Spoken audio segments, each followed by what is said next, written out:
So today we're going to start our chapter number 2, holidays, जिसका theme है forgiveness. अब देखो, जब हमारी छुट्टियां होती हैं तो सब बच्चों को बहुत ही ज्यादा अच्छा लगता है, मजा आता है और वो बहुत ही ज्यादा खुश हो जाते हैं।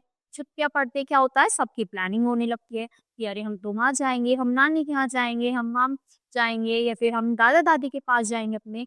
तो सबकी अलग अलग प्लानिंग होती है, कोई बाहर घूमने जाता है, कोई अपने फ्रेंड के साथ एंजॉय करता है, तो कोई घर पर ही रहता है।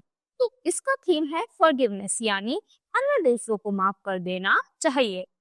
तो इस चैप्टर में हम क्या पढ़ने वाले हैं, इस चैप्टर में बच्चे यही सीखेंगे, यही अंडरस्टैंड करेंगे कि जो दूसरों को माफ करने की क्या होती है, वैल्यू होती है, वो क्यों जरूरी होती है और हमें दूसरों को माफ क्यों करना चाहिए। और बच्चे मोटिवेट भी होंगे to involve themselves in extra curricular activities, यानी जो अब ऐसा नहीं है कि बच्चे हैं तो सिर्फ पढ़ते ही रहेंगे, जो बाकी चीजें भी हैं उनको सब चीजें ट्राई करनी चाहिए। तो उसी को हम बोलते हैं एक्स्ट्रा करिकुलर एक्टिविटीज। जैसे हम प्लेइंग में भी अच्छे हों, हम स्पोर्ट्स भी करें, हम रेस भी करें, हम मेडिटेशन भी करें, तो सारी ही चीजें जो एक बच्चा करता है उसी को वो सारी चीजें करनी चाहिए और मोटिवेटेड भी होना चाहिए। चलो हम अपना चैप्टर स्टार्ट करते हैं। Kevin was ईगरली waiting for his holidays. तो जो केविन है वो बहुत ही बेसब्री से इंतजार कर रहा होता है, किसका, छुट्टियों का। His mother kept on hinting there would be a big surprise for him during holidays.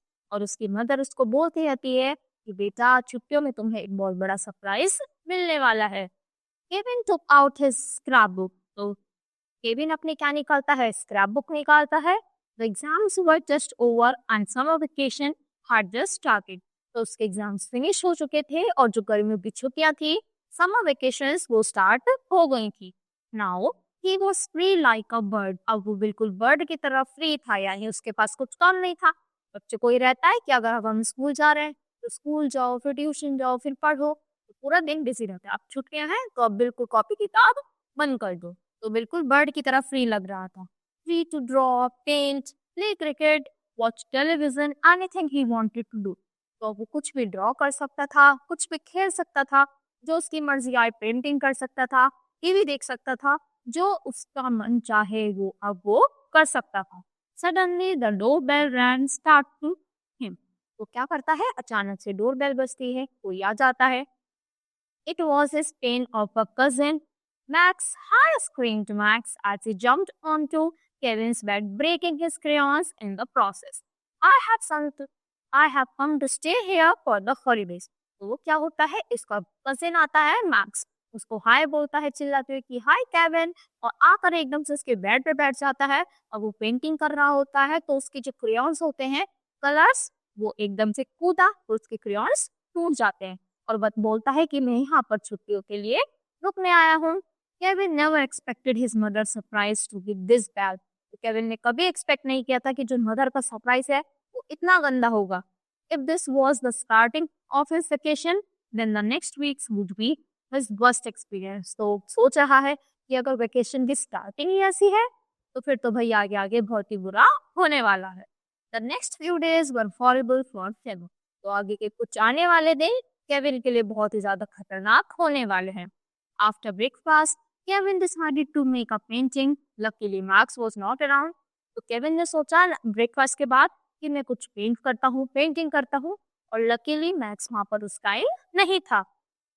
Kevin spread out his art supplies and started painting a beautiful scene. तो अपने जो क्या होते हैं, पेंसिल्स या फिर क्रेयॉन्स वगैरह, वो सब कलर्स वगैरह निकालता है और पेंटिंग करना स्टार्ट कर देता है। और वो क्या ड्रॉ कर रहा था, एक बहुत ही ब्यूटीफुल सी scenery. When he was doing the finishing touches, Max entered the room with a Pepsi bottle. तो जब वो बिल्कुल फिनिश ही करने वाला था उस पेंटिंग को, तो उसका जो कजिन है मैक्स, वो आ जाता है क्या लेकर, पेप्सी की बोतल लेकर। He slipped on some water, spilling Pepsi all over the painting, totally ruining it. तो क्या करता है, इधर उधर बिखेर देता है और यहाँ तक कि वो जो पेप्सी थी उसने पूरी ही पेंटिंग क्या कर दी, रूइन कर दी, यानी पूरी तरीके से उसको खराब कर दिया। अब देखो, जो बेचारा पेंटिंग कर रहा है इतनी देर से, खुश हो रहा है कि वाह मैंने इतना अच्छा ड्रॉ का, और कोई आकर उसको बेकार दे, फिर गुस्सा आएगा ना, अच्छा नहीं लगेगा। तो the next day was even worse for him. तो ये अगला दिन उसके लिए और भी ज्यादा गंदा रहा। Everything was peaceful till the eve. तो शाम तक सब कुछ सही था, It all started when Max put the dirty clothes in the washing machine. तो अब तो मैक्स ने अपने गंदे कपड़े भी वॉशिंग मशीन में डालना स्टार्ट कर दिए थे. After some time, Kevin heard some weird sounds from the washing machine. तब कुछ समय बाद केविन को आवाजें आने लगी जो वॉशिंग मशीन से आ रही थी, बहुत ही गर्मी sounds. He went to investigate and later found that Max has put his best pair of socks into the machine along with the clothes. तो वो देखने गया मशीन में क्या दिक्कत है, तो उसने देखा कि मैक्स ने अपन क्या करा, जो उसकी सॉक्स है वो भी अपने कपड़ों के साथ ही डाल दी. One day Kevin was going through the newspaper when some interesting news caught his attention. He read it loud. The world famous philanthropist Dick Brown's stamps have been stolen last week in his town. तो वो news पढ़ रहा था बहुत जोर जोर से, तो उसमें पता चलता है कि उसकी जो क्या है वो चीज चुराई गई है. Several other stamps robberies also have taken place and police suspect that all the robberies are there. तो पुलिस का भी केस चल रहा था. रॉबरीज होते हैं यानी रॉबर्स जो चोरी करते हैं. तो पुलिस ने भी बोला कि उन्होंने जो ये सारे चोर हैं ये आपस में मिले जुले हैं. This piece of news concluded warning all stamp collectors to keep their stamps safe. तो ये सभी को जो स्टैम्प कलेक्टर्स थे उन्हीं को क्या था, उनके लिए न्यूज थी कि वो जो अपनी स्टैम्प्स है उनको सेव करके रखे. Kevin had a nice stamp collection and it was his friend Alan. तो उसके पास भी एक स्टैम्प कलेक्शन था, वो उसका बहुत ही अच्छा फ्रेंड कौन था, Alan. He decided to get his stamp album back as he felt it would be safer with himself. उसने डिसाइड कर लिया था कि मैं वो उससे वापस लूंगा ताकि वो मेरे पास ज्यादा सेफ रह सकती है. But Kevin couldn't go because his mother's friends were coming over for tea and his mother wanted him to be present at home during her friend's visit. पर वो नहीं जा पाया क्योंकि जो उसकी मम्मी थी, उनका जो फ्रेंड था, उनका जो फ्रेंड का बेटा था, वो आने वाला था और वो चाहती थी कि उस समय मेरा बेटा भी वहां पर प्रेजेंट रहे. Kevin decided to send Max to get his album. तो केविन ने डिसाइड किया मैं अपनी जगह मैक्स को वहां पर भेजूंगा अपना स्टैम्प लेने के लिए. Kevin gave max the address of एलेंस house and max set of.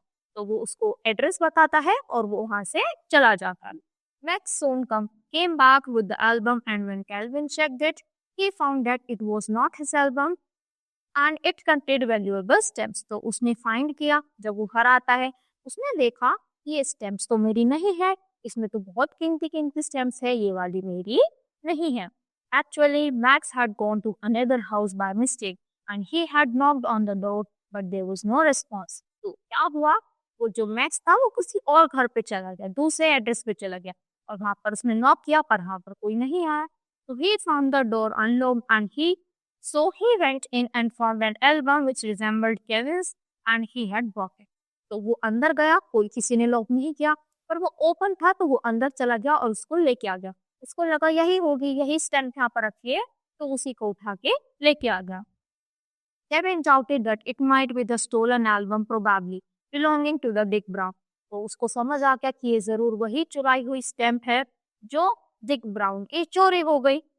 A week had passed since that incident and Kevin and Max got rewarded for finding Dick Brown's album. तो कुछ क्या हो गया था, एक हफ्ता बीत चुका था तो इन दोनों को ही क्या मिलता है, रिवॉर्ड मिलता है उसको फाइंड आउट करने के लिए. I will never be angry at Max, Kevin thought. तो केविन ने सोचा कि अब मैं कभी भी मैक्स पर गुस्सा नहीं होऊंगा. Kevin, I was jumping on the sofa and accidentally I broke your spectacles. No one is perfect, he added before running from Kevin's clutches. तो बोलता है कि मैं गलती से सोफा पे बैठ गया और मैंने तुम्हारा चश्मा तोड़ दिया. तो कोई भी परफेक्ट नहीं होता और इतना बोलते ही वहां से भाग जाता है. तो देखो उसने इसको माफ किया और ये कजिन्स रहते हैं, इनमें तो लड़ाई झगड़ा चलता ही रहता है. तो हमें क्या करना चाहिए, एक दूसरे को माफ करना चाहिए और यही हमने इस चैप्टर से सीखा, यानी फॉरगिवनेस, हमें दूसरों को फॉरगिव करना. I hope you understood this chapter. That's all for today. Thank you.